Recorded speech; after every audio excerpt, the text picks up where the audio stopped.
இறக்கு முக்தி தரும் தலம் திருவாரூர், இறக்கு முக்தி தரும் தலம் காசி, நினைத்தாலே முக்தி தரும் தலம் திருவண்ணாமலை.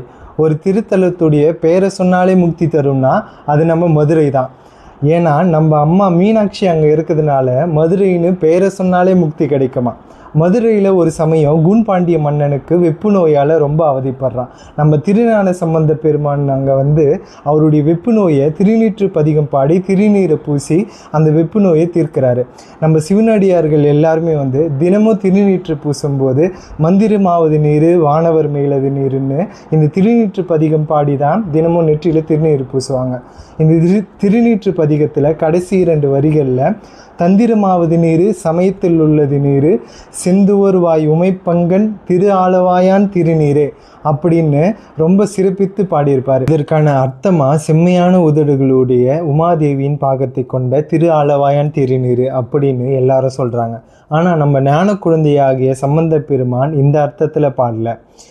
இந்த ஒரே வரியில் நம்ம அன்னை மீனாட்சியினுடைய பெரிய ஒரு சிறப்பை சிறப்பித்து கூறியிருக்காரு. இங்கே செம்மை அப்படின்னா சிகப்புன்னு ஒரு அர்த்தம், சிறந்தது அப்படின்னு ஒரு அர்த்தம். இந்த உலகம் தோன்றத்துக்கும் எல்லாத்துக்குமே காரணமாக இருக்கிறது பிரணவமாகிய நாதம் தான். இந்த நாதத்தை தான் நம்ம சம்பந்த பெருமான் சிறந்தது அப்படின்னு இங்கே குறிப்பிடுறாரு.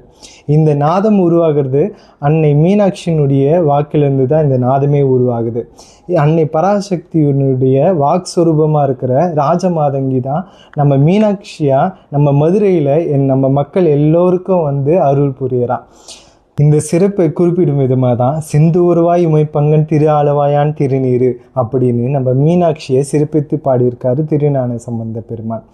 இதனால தான் மதுரைன்னு வாக்கால் சொன்னாலே முக்தி கிடைக்கும் அப்படின்னு புராணங்கள்லாம் குறிப்பிடுது.